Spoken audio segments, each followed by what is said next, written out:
ایک مرتبہ پھر اسے تفسیری الفاظ میں سنیے. وَجَعَلْنَاهُمْ أَئِمَّةً يَهْدُونَ بِأَمْرِنَا، اور ہم نے انہیں امام بنایا ہے. اس ہم میں اتنی ہی طاقت ہے جتنی قدرت الہی میں طاقت. وَجَعَلْنَاهُمْ، ہم نے قرار دیا ہے انہیں. اللہ تحدی کر رہا ہے، چیلنج کر رہا ہے، جلال سے بات کر رہا ہے. میرا کام نہیں ہے، ہمارا کام ہے. وہ متکلم مال غیر کا صیغہ جب استعمال کرتا ہے جب اسے چیلنج کرنا ہو. میں لفظ تو اچھا نہیں ہے، کوشش کرتا ہوں کہ الفاظ ایسے ہی ادا ہوں کہ جو شایع نشان ہوں. روب اور جلال. البتہ کافروں اور دشمنوں کے لیے لفظ دھمکی اچھا ہے. صلوات پڑھ رہا ہوں. وَجَعَلْنَاهُمْ أَئِمَّةً يَهْدُونَ بِأَمْرِنَا، اور ہم نے انہیں امام بنایا. تو اللہ کا بنایا ہوا کسی اور کے بس کی بات نہیں ہے کہ اس کو ہٹائے. نہ ماننے والے ملیں گے، اور ایسے بدبخت ہیں نہ ماننے والے کہ اللہ کے بنائے ہوئے کو نہیں مانتے تو پھر ہر نااہل کو مانتے ہیں. یہی ہوتا ہے. پھر معاشرے میں یہی منظر بنتا ہے. اللہ کا سسٹم نہیں مانیں گے، اللہ کا نظام نہیں مانیں گے، پھر در بدر جانا پھر در جانا پڑے گا. پھر پریشانیوں اور خواریوں کے علاوہ کچھ اور نہیں ہوگا. یہ قاعدہ ہے، قانون ہے. وَجَعَلْنَاهُمْ أَئِمَّةً يَهْدُونَ بِأَمْرِنَا، ہم نے انہیں امام بنایا ہے. ہم نے انہیں امام بنایا ہے. کام اللہ کا ہے، بنانا کام اللہ کا ہے. کام کیا ہے ان کا؟ يَهْدُونَ بِأَمْرِنَا، جو ہمارے امر کی ہدایت کریں گے. جی، امر کی ہدایت کرنا ان کا کام ہے. یہ اب تم نے تاریخ میں دیکھ لیا ہوگا کہ فرشتہ وہی لاتا تھا، جبریل وہی لاتے تھے. تو ادھر تو اللہ کہہ رہا ہے یہ ہمارے امر کی ہدایت کریں گے. یعنی فرشتہ جو وہی لا رہا ہے، فرشتہ جو حکم لا رہا ہے، اس کا کام ہے، ڈیوٹی ہے، نوکری ہے. آپ میں سے بڑی تعداد میں افسران تشریف فرمائے. جب آپ وزٹ پہ جاتے ہیں اپنے اداروں میں، تو وہاں جو اس شعبے کا، اس ادارے کا جو افسر ہوتا ہے، اس کا کام ہوتا ہے بریفنگ دینا. اس کا یہ مطلب نہیں ہوتا کہ آپ کو پتہ نہیں تھا. آپ کو شاید اس سے زیادہ پتہ ہوتا ہے، بلکہ اکثر اوقات زیادہ پتہ ہوتا ہے. یہ چاہتے ہیں اس سے سنیں. آپ پتہ ہے وہاں کوئی نافہم بھی موجود ہو اور وہ کہے بھائی انہیں تو کچھ پتہ ہی نہیں تھا، وہ بتا رہے تھے.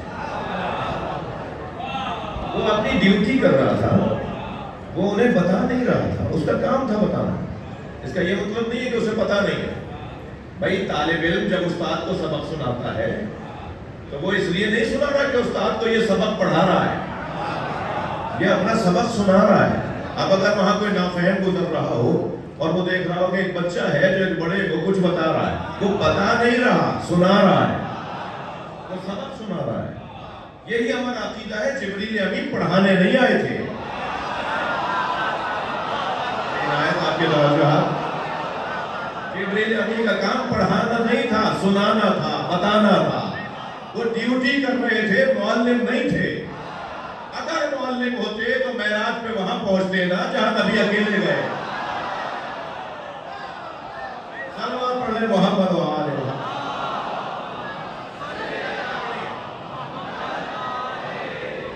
سرکار جب معراج پہ تشریف لے گئے، سدرۃ المنتہا فکان قاب قوسین او ادنیٰ وہو بالافق الاعلیٰ. ایک مرتبہ دیکھا جو جبریل ہر جگہ ساتھ ساتھ تھا، وہاں پیچھے کھڑے رہ گئے. سرکار نے مڑ کر دیکھا، فرمایا جبریل کیا بات ہے، آگے آؤ. کیا یا رسول اللہ ھذا موقفی، یہ میری جگہ ہے. الذی وضعنی اللہ، جو اللہ نے میرے لیے بنائی. اللہ کے بنائے ہوئے کو ماننے والوں کو ہم علیہ السلام بولتے ہیں، جو نظام الہی کو مانتے ہو. اور پھر جبریل امی سے سرکار نے فرمایا تو انہوں نے یہ بتا دیا کہ اگر ایک قدم بھی آگے بڑھا تو لَاحْتَرِقْ، تو جل جاؤں گا. وہ جانتے تھے کہ مجھے کہاں جانا ہے اور کہاں نہیں جانا. اگر ہر شخص اپنی حدیں پہچاننے لگے، کیا ضرورت آ رہی ہے اسے رضی اللہ کہنے کی، اسے علیہ السلام بولیں گے. کو اپنی حدیں پہچاننی چاہیے. جس کی جو حد ہے وہ جانتا ہو میری حد کیا ہے, اور حد اپنی حد پہچاننا بہت بڑا ہنر ہے. تو یہدون بِأَمْرِنَا وہ اللہ سے ڈائریکٹ لینے والے لوگ ہیں. یہ میں نہیں کہہ رہا, امام اعظم ابو حنیفہ میرے سنی بھائیوں کا ایک بڑا نام, جب ان کے شاگرد نے آ کے کہا کہ آپ تو کہتے ہیں ان فلان ان فلان ان فلان ان رسول اللہ, 6 راویوں کا ذکر کر کے آپ رسول اللہ تک حدیث کو لے کے جاتے ہیں, مگر جب جعفر صادق بولتے ہیں تو بولتے ہیں قال رسول اللہ. بھائی وہ بھی تو رسول اللہ سے 5 راویوں کے بعد آئے ہیں, ان کے درمیان اور رسول اللہ کے درمیان بھی تو 5 راوی ہیں, اور اے امام اعظم ابو حنیفہ آپ کے درمیان بھی 5 راوی ہیں, مگر آپ تو راویوں کا ذکر کر کے کہتے ہیں کہ رسول اللہ نے فرمایا, مگر جعفر صادق تو ڈائریکٹ کہتے ہیں کہ رسول اللہ نے فرمایا. تو امام اعظم نے ناراض ہوتے ہوئے ڈانٹتے ہوئے اسے کہا خبردار آئندہ ان کے بارے میں یہ سوچنا بھی نہیں, وہ جس کے بارے میں تم مجھ سے بات کر رہے ہو نا اسے حق ہے کہ وہ ڈائریکٹ کہہ دے اللہ نے یہ فرمایا.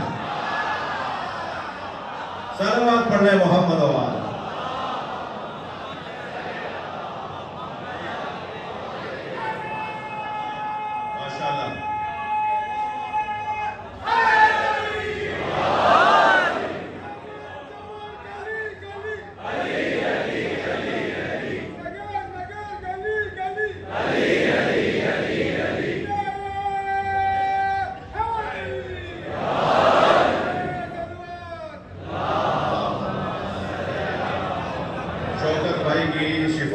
سلامتی کے لیے بلند صلوات.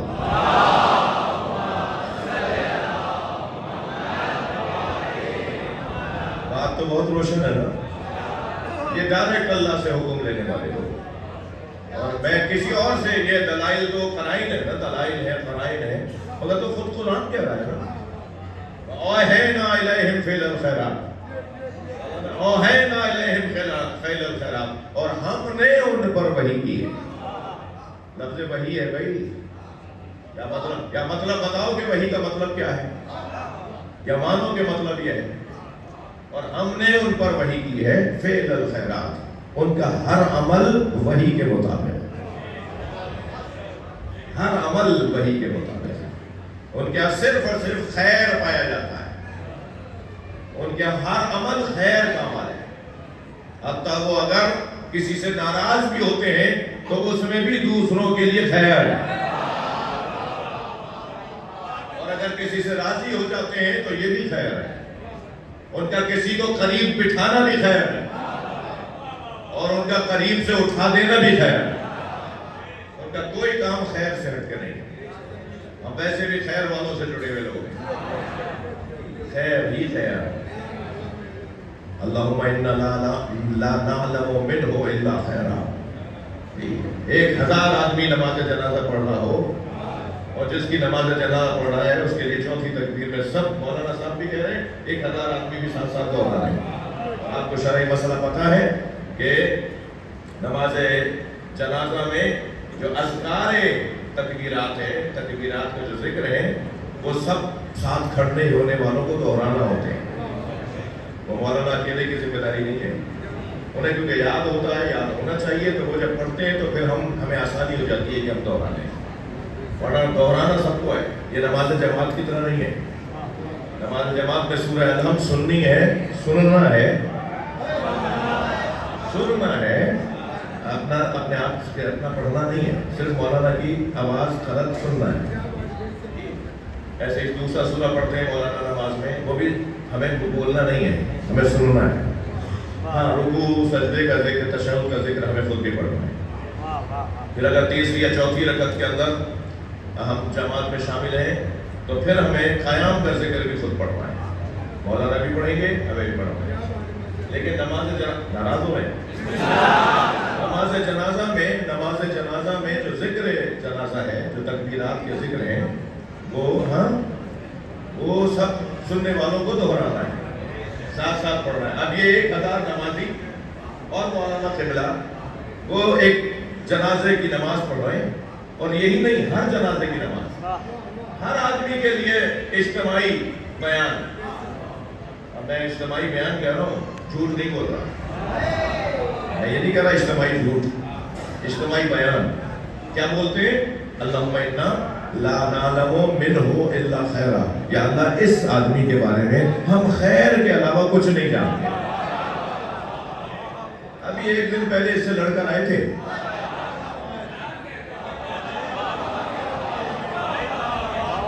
ابھی اس کی ایک دن پہلے برائیاں کر رہے تھے، اور ایک دن بعد سب مل کر رہے کی بات، یا اللہ ہم اس کے بارے میں خیر کے علاوہ، چوتھی تکبیر ہے یہ، یا اللہ ہم اس کے بارے میں خیر کے علاوہ کچھ اور نہیں جانتے.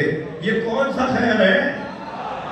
یہ خیر ہے حب علی، یہ محبت علی وہ خیر ہے، اس کے علاوہ ہم کچھ جاننا ہی نہیں جانتے.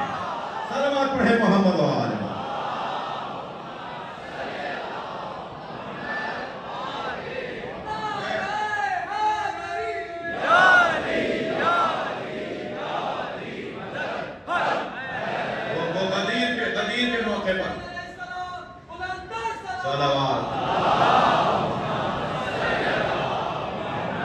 غدیر کے موقع پر بھی جب سرکار نے فرمایا تھا نا جو آگے چلے گئے انہیں واپس بلاؤ. اچھا میں تو سوچتا ہوں کہ یہ کون تھے جو آگے چلے گئے؟ فرمایا جو آگے چلے گئے انہیں واپس بلاؤ، جو پیچھے رہ گئے ان کا انتظار کرو. تو مؤذن نے پوچھا یا رسول اللہ کیا کہہ کر بلاؤ؟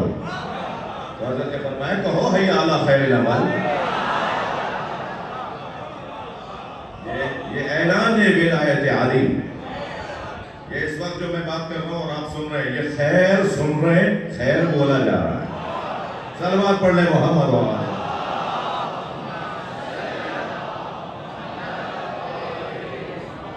یہ اوحینا و اوحینا الیہم فعل الخیرات و اقام الصلاۃ، اور ہم نے ان پر نیک کاموں کی وحی اور ہم نے انہیں نماز قائم کرنے کی وحی کی ہے.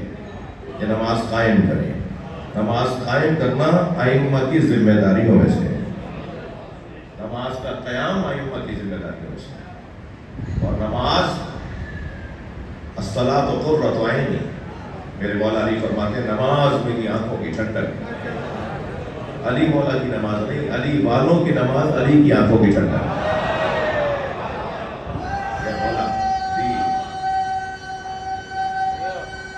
ماشاءاللہ مولا علی کے چاہنے والے جب نماز پڑھتے ہیں تو مولا علی کی آنکھوں کو ٹھنڈک پہنچتی ہے. یہ بزرگ تو سب نمازی بیٹھے ہوئے ہیں، جو جوان کبھی کوتاہی کر جاتے ہوں تو ان کی توفیقات میں کہ وہ نمازی رہے، نماز چھوڑے نہیں. اس دعا کی قبولیت کے لیے بلند صلوات.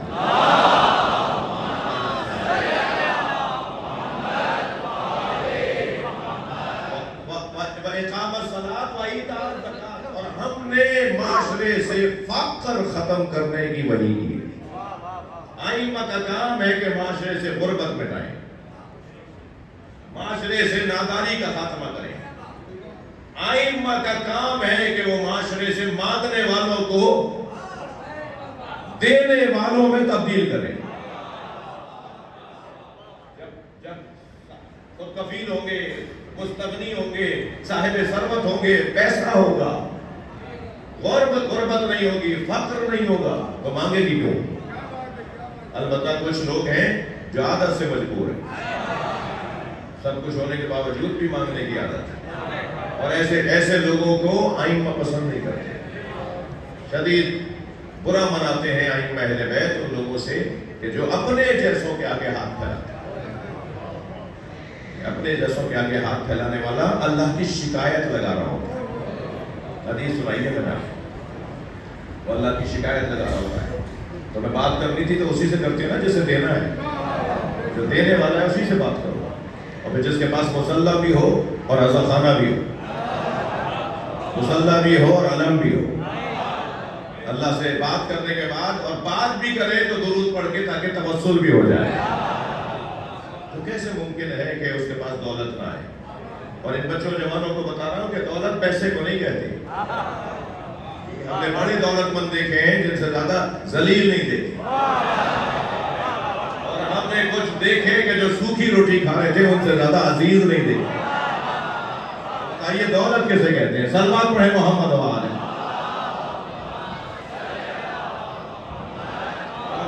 دولت کا مطلب پیسے نہیں ہے. دولت کا مطلب وہ آبرو ہے، وہ عزت ہے، وہ احترام ہے، جو دولت سے حاصل ہو تو پھر دولت ہے۔ اور اگر وہ دولت انہیں ذلیل کر رہی ہے، خوار کر رہی ہے، تو پھر وہ دولت کہاں ہے؟ یہ ایک لقمہ جو محتاجی کے ساتھ اور ذلت کے ساتھ حلق سے اترے، وہ لقمہ ذلت کا لقمہ ہے، اور وہ جو سوکھی روٹی عزت کے ساتھ نصیب ہو رہی ہے، اس سے بڑی دولت کوئی نہیں ہے۔ میں اور آپ جس دروازے پہ بیٹھے ہیں نا، اس دروازے کا خاص صحیح ہے کہ ان کے پاس ہوتا تھا تب بھی دیتے تھے، نہیں ہوتا تھا تب بھی دیتے تھے۔ بھئی ہوتا تھا تو دینا سمجھ میں آتا ہے، نہیں ہوتا تھا تب کیا دیتے تھے؟ یہ بچہ پوچھ سکتا ہے مولانا پیسے ہوں گے تو دوں گا نا، تو میں اسے جواب دوں گا نہیں، تم دینے والے ہوتے تو پیسہ ہوتا۔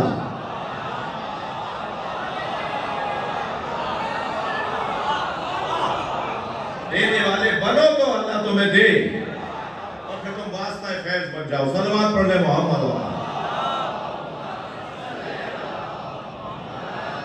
بہت بڑا مجمع ہے ماشاءاللہ، ایک بلند صلوات ہو رہی ہے۔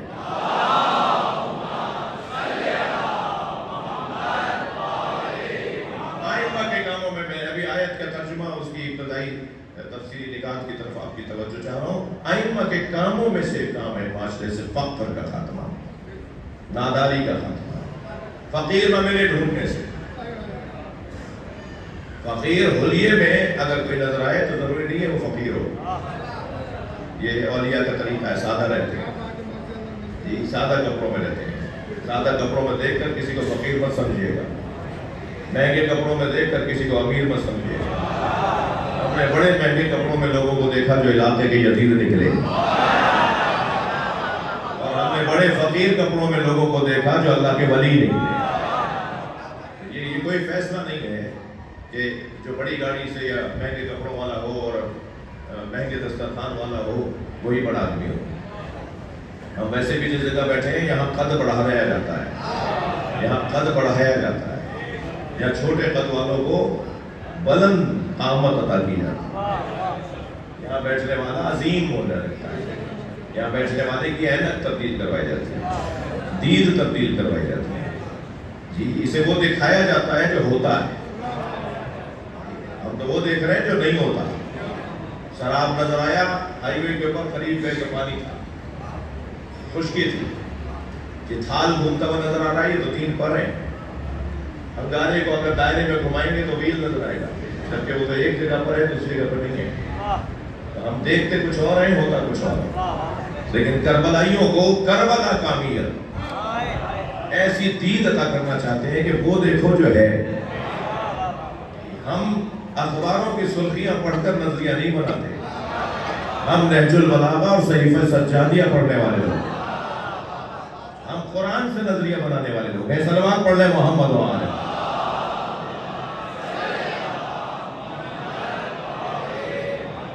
فقر کا خاتمہ، معاشرے سے ناداری کا خاتمہ، یہ آئمہ کے کاموں میں سے کام ہے، تو پھر میں تو امام کا ماننے والا ہوں نا، ہم آئمہ کے ماننے والے ہیں نا، تو اگر ہم آئمہ کے ماننے والے ہیں اور یہ آئمہ کو اللہ نے ایک کام دیا ہے، تو اگر ہم وہ کام کریں گے تو آئمہ خوش ہوں گے یا نہیں؟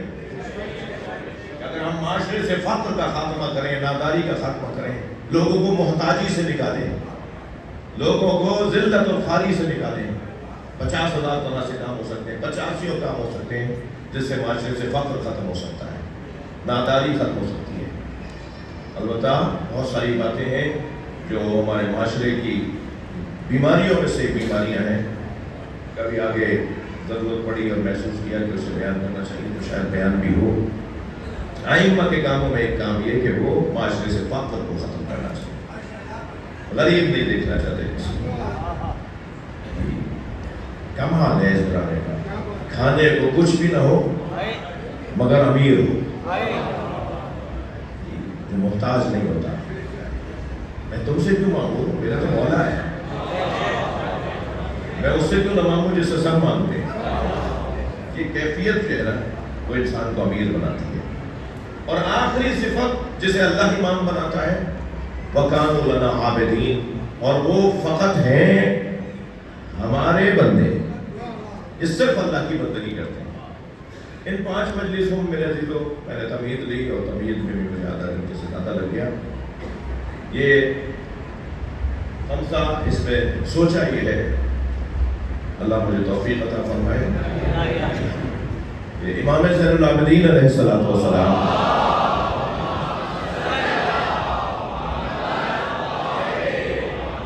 کا جو خطبہ ہے شام کے دربار میں، اس خطبے کی شرح کرنے کی کوشش کرو.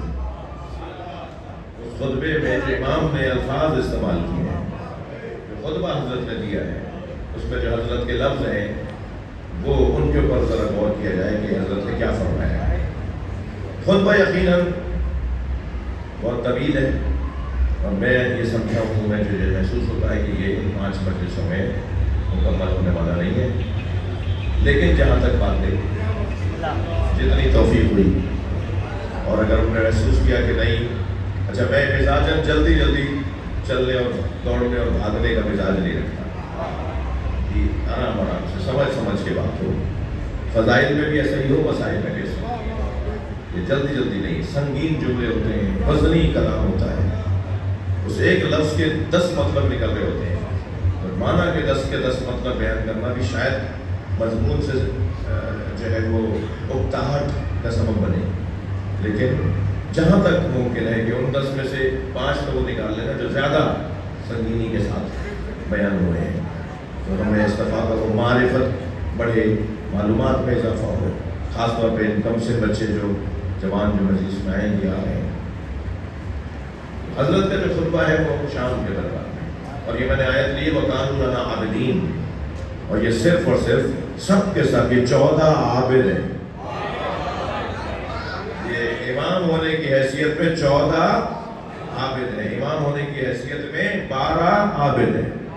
یہ سب عابد ہیں، یہ سب قاسم ہیں، یہ سب تقی ہیں، یہ سب نقی ہیں، یہ سب رضا ہیں، یہ سب عسکری ہیں، یہ سبھی تو مہدی ہیں، یہ سب کے سب باقر ہیں، یہ سب کے سب صادق ہیں، یہ سب حسین ہیں، یہ سب امام مجتبیٰ ہیں، اور یہ سب علی ہیں. اور اگر آپ آمد آئے تو جملہ کہو یہ سب فاطمہ ہیں. حدیث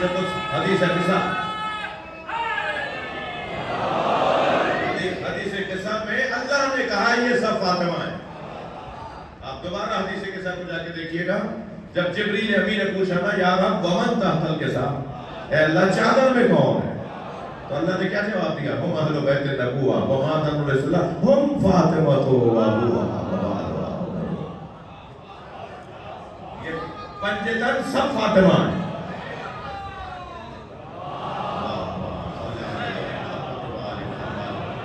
میرے بھائی نے شاید باہر سے نعرہ لگایا تھا، دوبارہ لگائیے.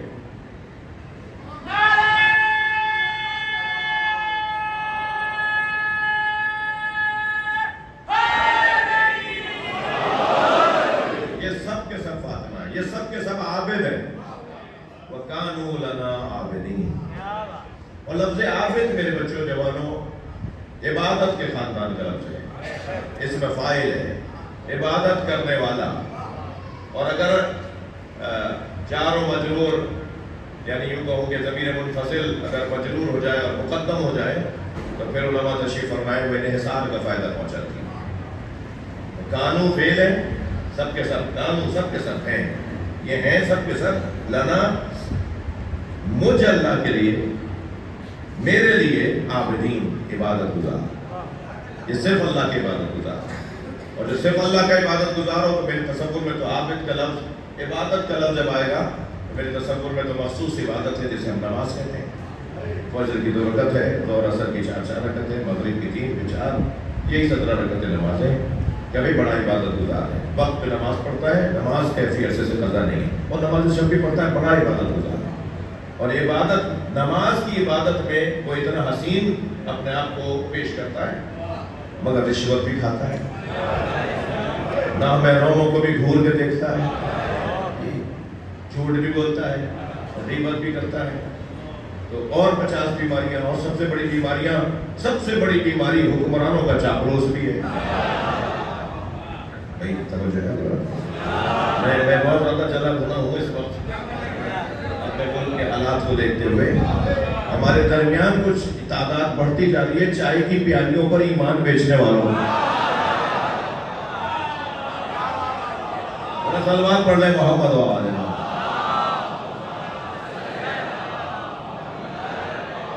یہ بہت خطرناک ماحول ہے. اپنے اصول ہیں، ہمارے عقائد ہیں، ہمارے نظریات ہیں.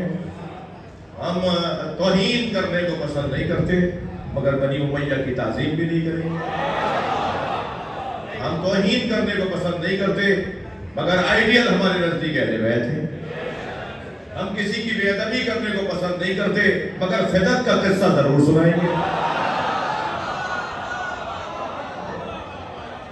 اپنے اصولوں پہ توہین ہو رہی ہے، توہین ہو رہی ہے، کہنا تو ہے نا توہین ہو رہی ہے. جی یزید ابن فلاں، بھائی تم نام بتا دو، ہم نام بتاتے ہیں تو ایف آئی آر کروا دو.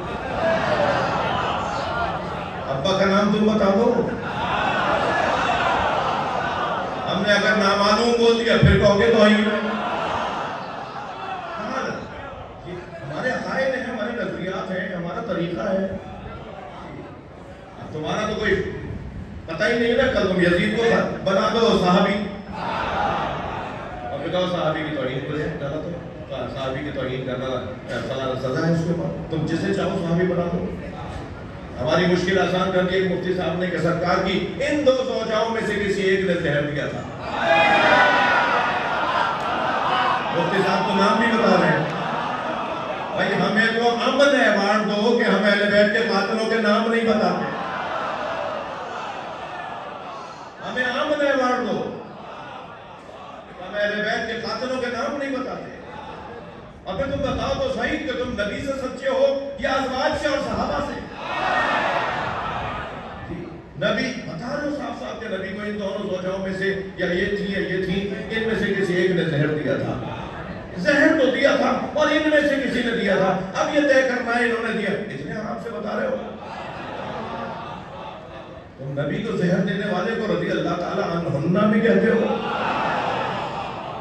کہاں جائیں ہم نہیں چاہتے توہین کرنا اور پسند نہیں کرتا. میں ان لوگوں میں سے ہوں جو بے تکی باتیں کرنے والے، بگڑی ہوئی باتیں کرنے والے، الجھے ہوئے دماغ سے بات کرنے والے، نامعقول گفتگو کرنے والے لوگوں کو پسند نہیں کرتا. ہم اہل سنت کے مقدسات کی توہین کو جائز نہیں سمجھتے. اگر اس کا یہ مطلب ہے کہ تحقیق بیان نہیں ہوگی، اچھا تم بیان نہیں کرو گے تو کیا ہندو نہیں کرے گا بیان؟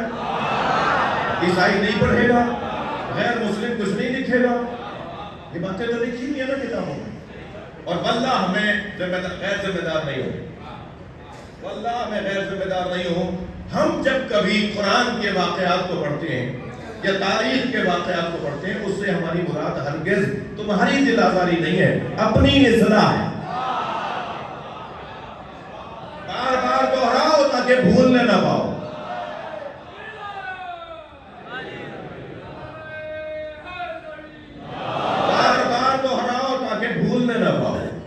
بھائی ہم سب کی ضرورت ہے نا کہ ہمارے اندر کچھ کمزوریاں نہ آنے پائیں.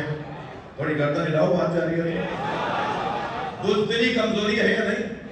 تو بتاؤ نا شجاعوں کے قصے. جب آپ شجاعت کے قصے سنائیں گے تو بزدلی ختم ہو جائے گی. ایسا ہی ہے نہیں؟ کنجوسی بری بات ہے یا نہیں؟ تو بتائیں نا صدیوں کے قصے. یہ ہماری ضرورت ہے. ہم روزانہ نسیان کا شکار ہو رہے ہیں. ہمیں روزانہ روحانی اور مانوی وائرس اور بیکٹیریا لگ رہا ہے. کیا کریں؟ اینٹی بیکٹیریا کہاں سے لائیں؟ یہ مجلس اعضاء اینٹی بیکٹیریا ہے. روحانی اعتبار سے بیکٹیریا ختم کرنے کی جگہ ہے. تو ہمارا مطلب یہی ہوتا ہے اور کوئی مطلب نہیں ہے. ہمیں تو نام بھی یاد نہیں آتے، اس لیے کہ نام تو اسے یاد رہے نا جو غور کرے. ہمارا مزاج کچھ اور ہے. خدا کے واسطے ہمیں سمجھو. اور یہ 1%, 2% جو اس ملک کے اندر رہتے ہیں ان لوگوں کو قابو میں لاؤ. تمہارا کام ہے. یہ لوگ کہتے ہیں نبی کی رحلت کے بعد 5, 40, 100 سے زیادہ صحابہ کرام اور شخصیات نہیں رہی. اور سیاستہ کے اندر روایت ہے کہ حوض کوثر میں سرکار کے پاس جب پہنچیں گے تو حضرت فرمائیں گے میرے بعد مرتد ہو گئے تھے. بھئی اتنی بڑی لاکھوں کی تعداد ہو گئی تھی سرکار کے زمانے میں, اس بار چند ہی لوگ رہ گئے تھے. میں نے کہا ہم سے کیوں الجھ رہے ہو؟ آئے مباہلہ میں جا کے جواب دو, 5 کو ہی کیوں لے کے گئے؟ یہ 9 ہجری کا واقعہ ہے. کیا 9 ہجری میں 100 لوگ بھی نہیں تھے؟ یہ مباہلہ کا واقعہ 9 ہجری کا واقعہ ہے.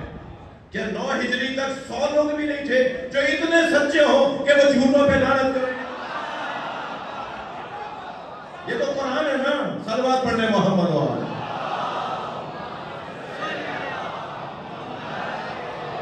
وَمَنْ حَاجَّكَ فِيهِ مِنْ بَعْدِ مَا جَاءَكَ مِنَ الْعِلْمِ فَقُلْ تَعَالَوْا نَدْعُوا أَبْنَاءَنَا وَأَبْنَاءَكُمْ وَنِسَاءَنَا وَنِسَاءَكُمْ وَأَنفُسَنَا وَأَنفُسَكُمْ ثُمَّ نَبْتَهِلْ فَنَجْعَلْ لَعْنَتَ اللَّهِ عَلَى الْكَاذِبِينَ.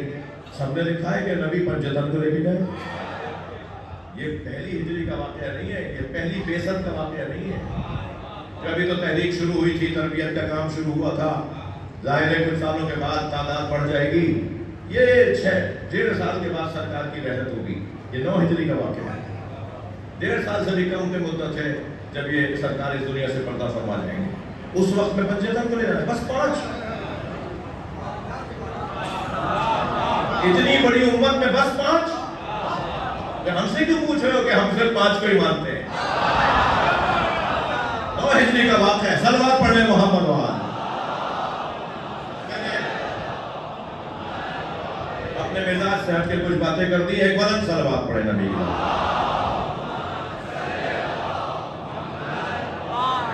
اور بلند صلوات پڑھ دے.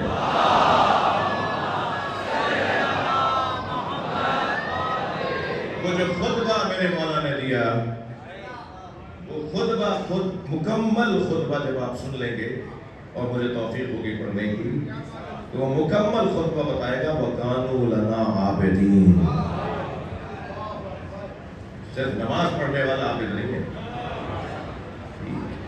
صرف بر وقت روزہ رکھنے والا اور ماہ رمضان کے روزے رکھ لینے والا صرف عابد نہیں ہے. عبادت کی پھر قسمیں, عبادت کی پھر کیفیات ہے. عبادت جس کے عامل کو عابد کہتے ہیں اور عبد کہتے ہیں, مصدر کے اعتبار سے دیکھیں. یہ جو عبد ہے اس کی کم سے کم 2 قسمیں. اکتا تو نہیں رہے, اس کی کم سے کم 2 قسمیں. ایک عبد مطلق اور ایک عبد مقید. ایک عبد محض, ایک عبد مشروط. ایک مطلقاً ہر حال میں عبدیت ہے. سو بھی رہا ہو تو اللہ کی بندگی میں, جاگ بھی رہا ہو تو اللہ کی بندگی میں, کسی سے مل رہا ہے تب بھی اللہ کی بندگی, کسی سے نہیں مل رہا تب بھی اللہ کی بندگی. عبد مطلق. اور ایک عبد مشروط ہے, عبد مقید ہے, عبد موقت ہے. یہ دوسری قسم ہے. نام مختلف فقہی کتابوں میں اور کلامی کتابوں میں مختلف نام, تعبیرات مختلف ہیں, مگر 2 ہی قسمیں اس طرح سے بیان ہوئی ہیں. وہ عبد مطلق جو ہر حال میں عبد ہیں, وہ بہت ڈھونڈنے سے ملتے ہیں. بلکہ اس پوری کائنات میں شاید لاکھوں اللہ کے بندگان میں, بندوں میں, وہ عبد مطلق چند ہی لوگ نکلتے ہیں. اور وہ جو چند لوگ نکلتے ہیں نا, وہی تو خوشبو ہوتی ہے جو پورے ماحول کو معطر رکھتی ہے. لاکھوں میں ایک ہوتے ہیں, بعض کے بعض اوقات کروڑوں میں ایک ہوتے ہیں, اور ان کی وجہ سے دنیا سانس لے رہی ہوتی ہے, اور ان کی وجہ سے زمین پہ امن ہوتا ہے, اور ان کی وجہ سے لوگوں کی دعائیں پوری ہو رہی ہوتی ہیں, اور اللہ عذاب نازل کرتے کرتے انہیں دیکھ کر ٹال دیتا ہے. یہ کتنے ہی واقعات ہیں. یہ اولیاء الہی کے جو مزارات ہیں ہمارے نزدیک, یہ قبروں میں آرام کر رہے ہیں, یہ ہماری باتوں کو سنتے ہیں, یہ ہمارے سلام کا جواب دیتے ہیں. وہ اور بات ہے کہ میرے کان میں صلاحیت نہیں ہے کہ میں ان کی آواز سنوں, تو میرا نہ سننا دلیل نہیں ہے کہ وہ بول نہیں رہے. وہ بول رہے ہیں, میں سن نہیں رہا. یہ اولیاء الہی کی جو قبریں ہیں, مزارات ہیں, خاص طور پہ آئمہ, انبیاء, آئمہ, خود سرکار کی ذات, مولا علی کا مقام. یہ کربلا میں امام حسین کہا نا, سرکار نے جب سترس نے بالوں پر پا لیے امام حسین کے جھولے سے مس ہو گیا اور سرکار سے آ کر کہا یا رسول اللہ مجھے حکم فرمائیں کہ اب قیامت تک دنیا کے کونے سے بھی اگر کسی کونے سے بھی اگر کوئی حسین کو سلام کرے تو فطرس تمہارا کام ہے کربلا پہنچاؤ. یہ جو آپ اور میں نماز کے بعد اور مجلس کے بعد السلام علیکم یا ابا عبداللہ کہتے ہیں، جو ہم امام حسین کو سلام کہتے ہیں، یہ فطرس ڈیوٹی پر مامور ہے. فطرس مامور ہے کہ وہ آواز و سلام کربلا امام حسین کی بارگاہ میں پہنچائے. اور مجھے اور آپ کو تو ائمہ حکم دیں کہ سلام کرنا مستحب اور جواب دینا واجب. ہمیں ائمہ یہ حکم دیں کہ سلام کرنا مستحب اور جواب دینا واجب، اور خود جب ہم انہیں سلام کریں تو وہ جواب نہ دیں. وہ جواب دیتے ہیں. یہ اور بات ہے کہ میں سن نہیں پاتا اور کیسے سمجھوں کہ انہوں نے جواب دے دیا. بھائی دقت کیا چاہیے، میں کیسے سمجھوں کہ انہوں نے جواب دے دیا. سلام کا مطلب ہے سلامتی. زندہ ہوں تو جواب تو دیا، مطمئن ہوں تو جواب دیا ہے نا. صلوات پڑھ لیں محمد و آلہ.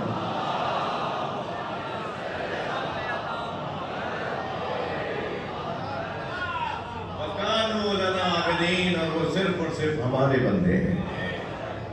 اجازت دیں کہ خطبے کا آغاز اور اس کے کلمات کے اوپر کل سے غور کریں. شام کا دربار ہے، ماحول بہت زیادہ غمزدہ ہے. وہ امام جو نازنین بدن کا حامل ہے، نرم نرم ہاتھ پیر، بلا تشبیہ پھول کی طرح بدن ہے. اس لیے کہ دنیا کا کوئی پھول گل زہرا سے کہاں مشابہ ہو سکتا ہے.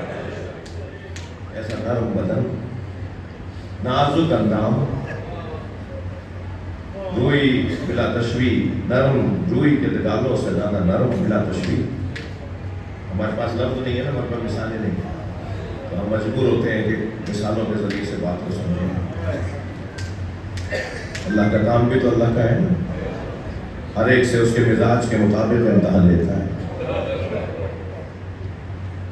حضرت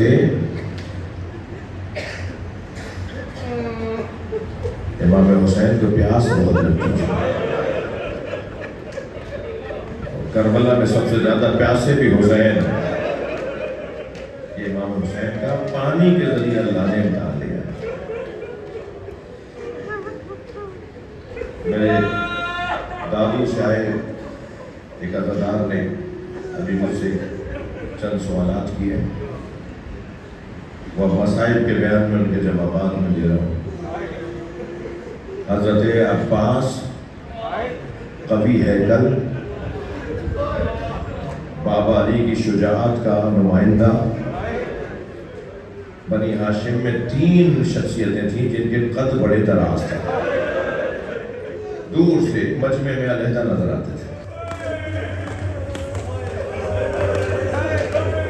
بھائی کوئی نابینا اگر آنکھوں کا گناہ نہ کر رہا ہو، نابینا آنکھوں کا گناہ نہ کر رہا ہو، تو یہ کیا فضیلت ہے؟ فضیلت تو اس کے لیے بنے گی نا جس کے پاس آنکھیں ہوں اور وہ آنکھوں کا گناہ نہ کر رہا ہو، جس کے پاس کچھ کرنے کی صلاحیت ہو اور وہ یہ کہہ کر اس صلاحیت کا اظہار نہ کرے کہ میرا مولا روک رہا ہے.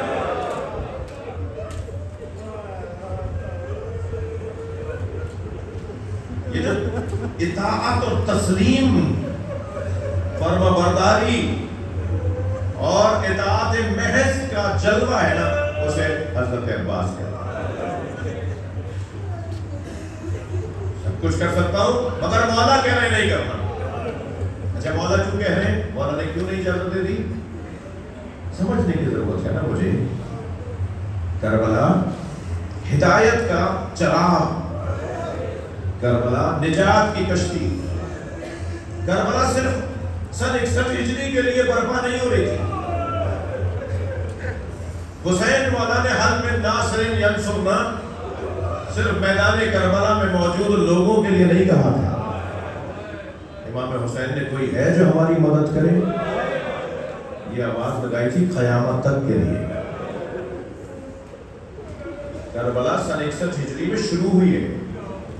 کربلا تو چلے گی، ابھی قیامت ہے۔ کربلا کے اچھے شاگردوں میں ایک شاگرد ابھی شہید ہوئے ہیں، سید علی خامنہئی کربلا کے ایک اچھے شاگردوں میں سے ایک شاگرد جنہوں نے اپنے کربلائی ہونے کو ثابت کیا ہے۔ کربلا تو جاری ہے۔ اگر کربلا سن 61 ہجری میں ختم کرنی تھی تو حضرت عباس بازوؤں کا زور دکھاتے، کیونکہ کربلا کو تو آخر تک لے جانا تھا۔ اگر کربلا آخر تک نہیں آتی تو امام بارگاہ کیسے ہوتا؟ آج اس گھرانے کی مظلومیت پر میں اور آپ یہاں کچھ لینے کیوں آتے ہیں؟ ہم سب یہاں کچھ لینے آئے ہوئے، معرفت لینے آئے، علم لینے آئے ہوئے، قرآن سمجھنے آئے ہوئے، اپنے آپ کو بہتر انسان بنانے کے لیے آئے، اپنے نظریات کو پختہ کرنے کے لیے آئے، نظریات میں کمزوری رہ جائے تو اسے بہتر کرنے کے لیے آئے۔ یہ کربلا کی وجہ سے ہے۔ کربلا میں کپڑے کا خیمہ جلایا تھا، اب پوری دنیا میں RCC کے خیمے بنے ہوئے ہیں۔ یہ امام بارگاہ کربلا کا خیمہ ہے۔ اب کبھی ہم یہ خیمہ تصور کر لیتے ہیں مولا عباس کا ہے، جب مولا عباس کے مسائل سناتے ہیں تو اتنی دیر کے لیے حضرت عباس کا خیمہ ہو جاتا ہے۔ کبھی یہی امام بارگاہ حضرت قاسم کا خیمہ ہو جاتا ہے، کبھی یہی امام بارگاہ حضرت علی اکبر کا خیمہ ہو جاتا ہے، اور کبھی عزاداروں یہ امام بارگاہ امام حسین کا خیمہ ہو جاتا ہے۔ اور ایک خیمے کا اور میری بہنیں تصور کریں، مجلس میں خواتین بھی تشریف فرما ہے، کبھی یہ امام بارگاہ جناب زینب کا خیمہ ہو جاتا ہے۔ حضرت اللہ ایک سبب حضرت عباس نے جو زور بازو نہیں استعمال کیا، اور حضرت امام حسین نے جو زور بازو استعمال نہیں کرنے دیا، تاکہ عباس کی اہمیت اور حیثیت اور کیفیت اور مقام اور منزلت روشن ہو جائے۔ اللہ ایک لمحے میں ولی بنا دیتا ہے اگر میں اپنے نفس کشی کروں، میں اگر اپنی ذات کی نفی کروں نا، کہیں بیٹھا ہوں تکبر کرنے کی جگہ مل گئی، فلاں کو ذلیل کرنے کا موقع مل گیا، ابھی ایک لمحے میں ملنے والوں کو ذلیل کر سکتا ہوں، حافظ ہوں بھائی، جاگیردار ہوں بھائی، پیسے والا ہوں، میں اپنے پر رکھ کر بات کر رہا ہوں، لیکن اس وقت اگر میں برداشت کر گیا کہ نہیں یہ اللہ کا بندہ ہے، اس کے کپڑے پھٹے ہوئے ہیں مگر یہ ذلیل نہیں ہے، اس سائیکل پر آیا ہے مگر یہ جناب زہرا کا محب ہے، اس کی چپلیں ٹوٹی ہوئی ہیں مگر یہ حسین بولتا ہے، اور پھر انسان ہے، مجھے اسے ذلیل نہیں کرنا، اور اپنے آپ کو میں نے ضبط کر لیا، اپنے آپ کو سنبھال لیا۔ یقین جانیے میرے بچوں جوانوں، اسی ایک لمحے میں اللہ کی مکمل رحمتیں توجہ کرتی ہیں، اسی ایک لمحے میں دعا بھی مانگ لیا کرو۔ جب کبھی یہ ضبط کر کے اپنے اختیارات کا غلط فائدہ نہ اٹھا کر، برداشت کر کے، نفس کو قابو میں لا کر کسی کی آبرو اور عزت بچانے کی کوشش کی جاتی ہو ہماری طرف سے، اس وقت اللہ سے دعا بھی کیا، اللہ اس وقت مکمل توجہ کرتا ہے۔ اب اگر میں اور آپ ایک مرتبہ ایسا کریں، بڑے واقعات ہیں، اس وقت مصائب کا بیان ہے کہ کئی اللہ کے ولیوں نے بتایا کہ ہمیں ایک لمحے کے ضبط کرنے کی وجہ سے اللہ نے ہماری آنکھوں سے حجاب ہٹا دیا، ہمیں حقیقت دکھا دی، اور جسے حقیقت نظر آ جاتی ہے اس کے گلے میں چھری بھی چلا دو تو وہ وہی بولے گا جو اس نے دیکھا۔ کتنا ہی آپ دنیا کہتی رہے کہ یہ نہیں کہو، کہتے ہیں میں کیسے نہیں کہوں، میں نے آنکھوں سے دیکھا۔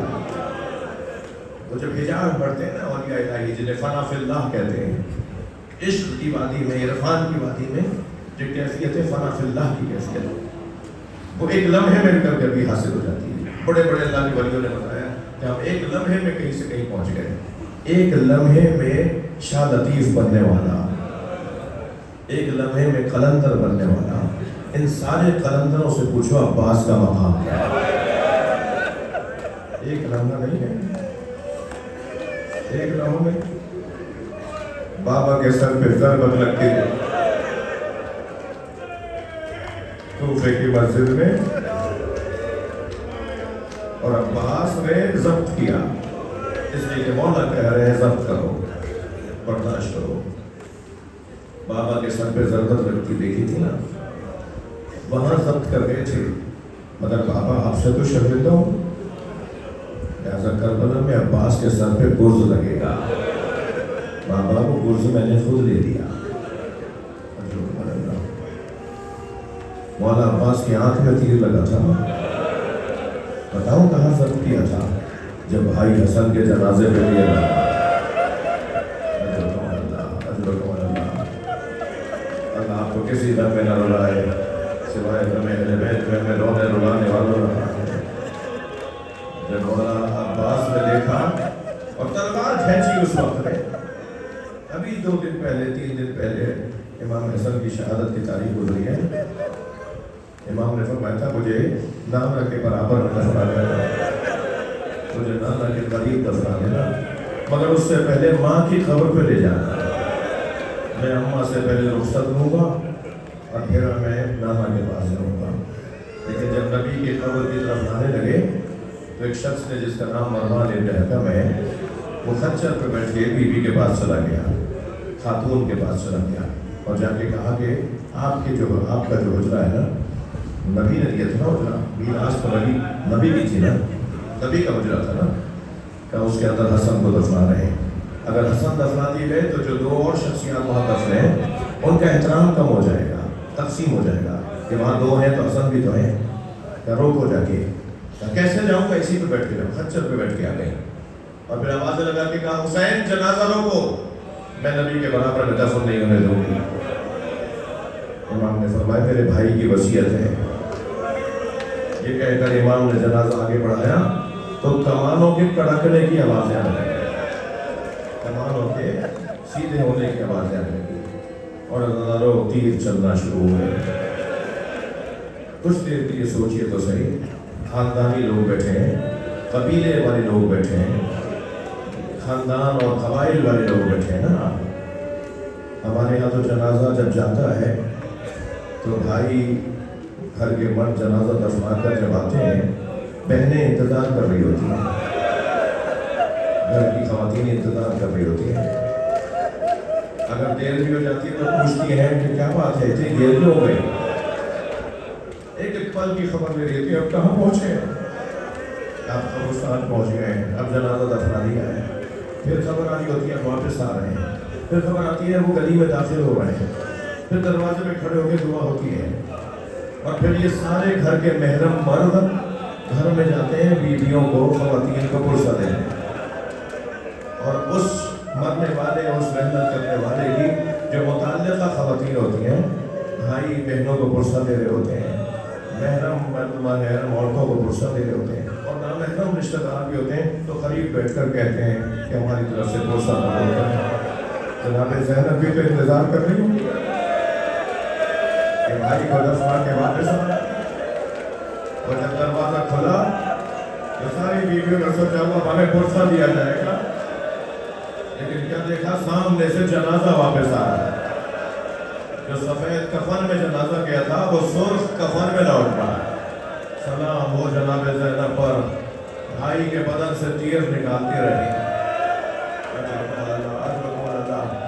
جن کے مزہ میں رونا جائز ہے تکلف کر کے نہ روئے، مجھے جلدی نہیں ہے پرسہ دیں گے۔ اس وقت میں جناب عباس نے سب سے پہلے تلوار کھینچی تھی اور کہتے ہیں کہ چند قدم اس طرف بڑھے جہاں سے تیر آ رہے تھے تو عقب سے امام حسین کی آواز آئی عباس رکو۔ مڑ کر دیکھا امام حسین کے چہرے کو، فرمایا عباس تلوار نیام میں رکھو، یہ مدینہ ہے کربلا نہیں ہے، ہمیں کربلا کا انتظار کرنا ہے۔ یہ برداشت، ادھر طاقت دلوائی جا رہی ہے، ادھر برداشت دلوائی جا رہی ہے۔ تبھی تو بابو الوائج بنے۔ اللہ ایسے ہی مقام نہیں دیتا کسی کو، برابر کا روزہ ہے کربلا میں، جتنا بڑا روزہ امام حسین کا ہے ایسے ہی روزہ حضرت عباس کا ہے، اور جسے حسین تک پہنچنا ہے نا اسے عباس تک آنا ہوگا۔ یہ ایسے ہی مقام نہیں بنا۔ کچھ دیر کے لیے سوچئے، بھائی کے جنازے پہ تیر دیکھے تھے تو آنکھ میں تیر لیا ہے، دیکھا تھا نا، مولا وہاں تو کچھ نہیں کر پایا، یہاں تو کر سکتا ہوں، میں اپنی جان تو قربان کر سکتا ہوں۔ اور اللہ سنیں گے کیا ہوا۔ امام حسین علیہ السلام کہ اس مجاہد نے جب امام کو آواز دی ہے نا مولا میرا سلام آخر دیجیے گا، اور امام گھوڑے پہ بیٹھ کر حضرت کی طرف بڑھے ہیں تو آدھے راستے سے واپس آ گئے اور بیویوں کے خیمے کے گرد حضرت نے اپنے گھوڑے کو ایک گشت کروایا ہے اور پھر حضرت عباس کی طرف گئے. 3 مرتبہ آدھے میدان سے واپس آئے. کون؟ امام حسین. اس روایت کی علت یہ لکھی ہے کہ جب حضرت عباس کی طرف جاتے تھے تو خیال آتا تھا اب زینب پر حملہ ہو، اس لیے کہ عباس مارا گیا.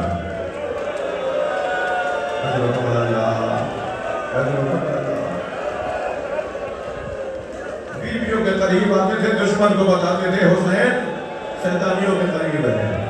پھر خیال آتا تھا میرا بھائی مجھے بلا رہا، تو اس طرف جاتے تھے جہاں حضرت عباس گرے تھے اور بالآخر پہنچے ہیں حضرت عباس کے بدن مبارک پر.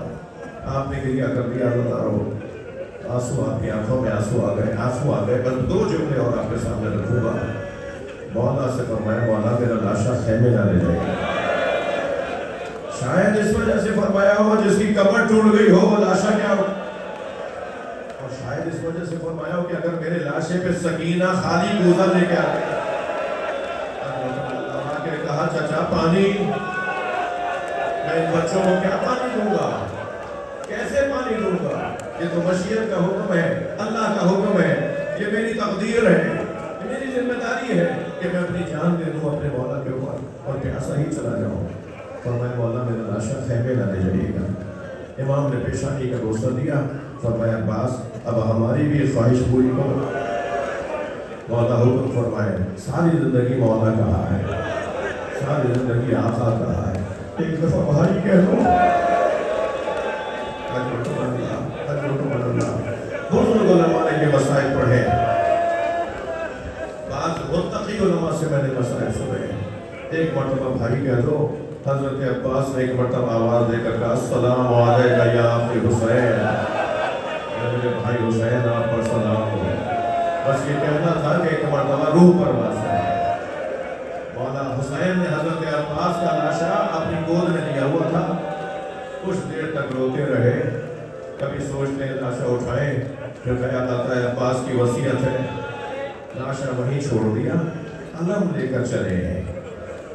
چھوٹے چھوٹے بچوں والے لوگ بیٹھے ہیں نا، بچوں سے اگر کوئی گھر کا بڑا کہہ کے جائے میں تمہارے لیے چیز لینے جا رہا ہوں، تو بے چین رہتا ہے کب آئیں گے، کہاں رہ گئے. اور جیسے ہی سامنے سے آدم آتا ہوا دیکھا تو جناب سکینہ نے 35 بچے تھے گھر والوں میں. جناب سکینہ نے بچوں کو آواز دی آؤ میرا چچا آ رہا ہے، آؤ پانی آ رہا ہے، وہ دیکھو آدم آ رہا ہے، وہ دیکھو پانی آ رہا ہے.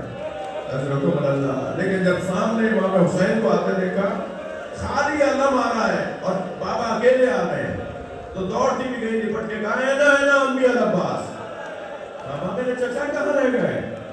فرمایا سکینہ انتظار نہ کرو، عباس اب آنے والے نہیں. ہو گئی مجلس عزادارو. کہاں کہاں اس عباس کا احساس کیا ہے، کہاں کہاں یاد آئے ہیں حضرت عباس. اس کی 2 مثالیں مجھ سے لے لیں. ایک تو اس وقت جب جناب زینب کو اونٹ پہ بٹھایا جا رہا ہے، تھکے نہیں. اللہ آپ کو مجھے بیان کرنے اور آپ کو سننے کی توفیق. کس جتن سے جناب زینب نے ساری بیویوں کو بٹھایا ہے. اکیلی زینب بٹھاتی رہی، بھابھی بیٹھی ہے، بہنوں میں کلثوم ایسے بیٹھی ہے، سہارا دے دے کے بہنوں کو، بیویوں کو، بھابھیوں کو بٹھاتی رہی، بھتیجیوں کو بٹھاتی رہی، بھانجیوں کو بٹھاتی رہی، خود اپنی ایک بیٹی کو بٹھایا. جب سب کو بٹھا دیا اب زینب کو کون بٹھائے؟ کس مصیبت سے بیٹھی ہے جناب زینب اونٹ پر. میں کیسے بیان کروں کہ مقتل میں کیا کچھ لکھا ہے. جناب زینب کو ایک شخص نے ہاتھ اٹھایا، بیوی کو ایک شخص نے ہاتھ اٹھایا کہ جلدی بیٹھو. کس مصیبت سے بیٹھی علی کی بیٹی. اور جب اونٹ کھڑا ہوا ہے تو دیکھا زین العابدین کی روح پرواز کر رہی ہے. امام سجاد بابا حسین کے لاشے پر، بابا کے لاشے کو دیکھ رہے. لاشے کا حال ایسا تھا کہ امام سے برداشت نہیں ہو رہا تھا، لگ رہا تھا ابھی روح نکل جائے گی. تو جناب زینب نے سوچا کہ اگر میں نے دیر ہو گئی تو کہیں زین العابدین کی روح پرواز نہ کر جائے. تو بیوی نے اونٹ کے بٹھانے کا انتظار کیا، کھڑے اونٹ سے خود کو گرا دیا.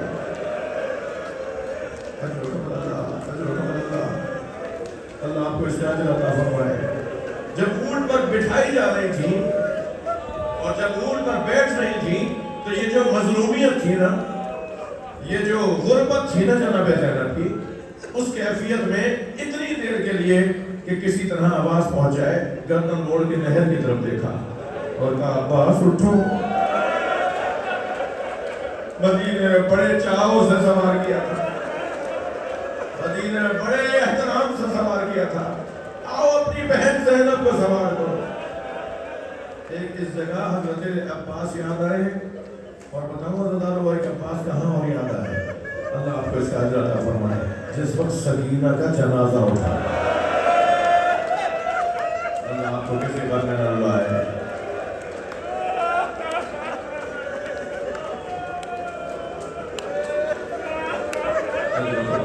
مجھے جلدی نہیں ہے،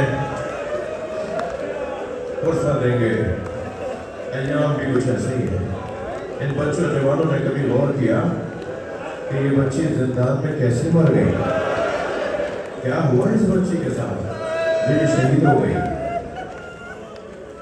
یہ جو بیویاں شام سے رہا ہو کر گئی ہیں، یہ جو اہل بیت شام سے رہا ہو کر مدینے گئے ہیں، یہ کیسے رہا ہوئے؟ اس کے دو سبب لکھے ہیں۔ ایک سبب تو یہ لکھا ہے کہ ایک شکاری ہرن کا شکار کر کے، ہرنی کا مادہ، ہرن کی مادہ ہرنی کا شکار کر کے جنگل سے پکڑ کر لا رہا تھا۔ امام سجاد زندان کے دروازے پہ بیٹھے تھے، ہاتھوں میں کڑیاں، پیروں میں بیڑیاں، امام زندان کے دروازے پہ بیٹھے ہیں کہ شکاری گزر رہا ہے، اس ہرنی نے اپنا منہ موڑ موڑ کر امام کی طرف چلا دیا۔ امام نے آواز دی، بھائی اے شکاری سن۔ اس نے مڑ کر امام کو دیکھا، امام نے فرمایا یہ جو ہرنی تو شکار کر لایا ہے، اس کے بچے بھوکے ہیں، یہ مجھ سے فریاد کر رہی ہے کہ میں ضمانت لے لوں، یہ اپنے بچوں کو دودھ پلا کے واپس آ جائے گا، میں ضمانت لیتا ہوں اس کو چھوڑ دے، یہ واپس آ جائے گا۔ کہنے لگا کیا کہہ رہے ہو، تم تو خود اسیر ہو، تمہارے تو اپنے ہاتھوں میں ہتھکڑیاں بیڑیاں ہیں، تم یہ کیا بات کر رہے ہو؟ امام نے فرمایا تو نے بہت لوگوں کو آزمایا ہوگا، میری بات مان لے، اسے چھوڑ دے، میں ضمانت دیتا ہوں یہ واپس آ جائے گی۔ اس نے کہا میں نے شکار تو بہت کیے ہیں، پھر کر لوں گا۔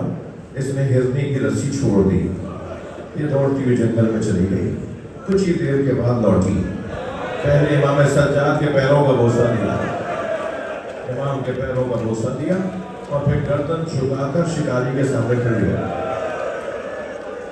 اس نے ہرنی کو آزاد کیا، ایسے آزاد کیا، امام کے پاس آ کے کہنے لگا آپ کون ہیں؟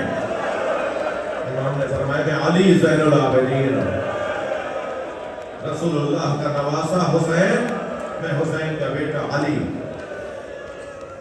اس شخص نے شام کے دیہاتوں میں جا کے خبر پہنچائی، ایک انقلاب بپا ہونے لگا، مجبور ہو گیا یزید کہ جلدی اہل بیت کو مدینہ بھیجیں، کہ یہاں حالات خراب ہونے کو ہیں۔ ایک سبب تو یہ تھا، دوسرا سبب سن لیجئے اور مجھے اجازت دے دیجئے، اور وہ دوسرا سبب یہ تھا کہ جسے مدینہ بہت یاد آتا تھا، جو بار بار کہتی تھی اماں مدینے کب جائیں گے، بھیا ہم اپنے وطن کب جائیں گے، بھیا ہمیں آزادی کب ملے گی، بھیا یہ پرندے صبح کہاں جاتے ہیں، بھیا یہ پرندے شام کو کہاں جاتے ہیں، جو بار بار روزہ میں کہتی تھی مجھے مدینے جانا ہے، مجھے بہن یاد آ رہی ہے، مجھے مدینے کی گلیاں یاد آ رہی ہے، مجھے مدینے کے گھر یاد آ رہا ہے۔ اس بچی نے اپنی جان دے دی، تو بھی اماں میں یہیں رہوں گی، آپ لوگ چلے جائیں گے۔ سکینہ بی بی کی شہادت نے اہل بیت کو رہائی دلوا دی۔ بس آخری جملے سن لیجئے، جس بی بی کی شہادت کی وجہ سے ساری بیویاں مدینہ پہنچی، جب وہ شام سے رہا ہونے لگی نا تو ساری بیویاں تو محفل میں بیٹھی نظر آئیں، مگر جناب رباب نظر نہیں آئے۔ بس آخری جملے، امام سجاد نے جناب زینب سے فرمایا اماں مجھے پتا ہے میری ماں رباب کہاں ہے، میرے ساتھ چلیے۔ آگے آگے امام سجاد، پیچھے پیچھے تمام بیویاں۔ زندان شام میں قدم رکھا تو کیا دیکھا، جیسے کوئی ماں اپنے بچے کو سینے سے لگایا ہو، جناب رباب نے خبر سکینہ کو اپنے سینے سے، اپنے گلے سے لگایا ہوا ہے، اور آوازیں دے رہی ہیں سکینہ اٹھو قافلہ تیار۔ امام سجاد کی آواز آئی اماں چلیے آپ کا انتظار ہے۔ امام کا حکم تھا نا، تو جناب رباب نے خبر سکینہ کو چھوڑ تو دیا، مگر مڑ مڑ کے بچی کی خبر دیکھتی رہی. محفل میں آ کر بیٹھی تو آوازیں آنے لگی شام کی عورتوں کی, الوداع یا زینب. تو جناب زینب نے دیکھا بھابھی رباب کہیں اس دنیا سے نہ چلی جائے. تو بی بی نے محفل کا پردہ ہٹا کے شام کی عورتوں سے کہا مجھ پر ایک احسان کرو گی. شام کی عورتوں نے کہا بی بی حکم فرمائیں. اشارہ کر کے کہا ہماری سکینہ کو اکیلا نہ چھوڑیں. اللہ آپ کو شام لے جائے, بی بی کی زیارت کا شرف ملے. اپنی دفعہ جب شام جائے نا تو جالی سے قبر کو ضرور دیکھیے گا. آج بھی شام کے دیہات کی عورتیں کھلونے لا کے ڈالتی ہیں, گڑیاں لا کے ڈالتی ہیں, اور ایک نوحہ پڑھتی ہے تمہاری ماں سے وعدہ کیا تھا ہم تمہاری خبر پہ آتے رہے گے.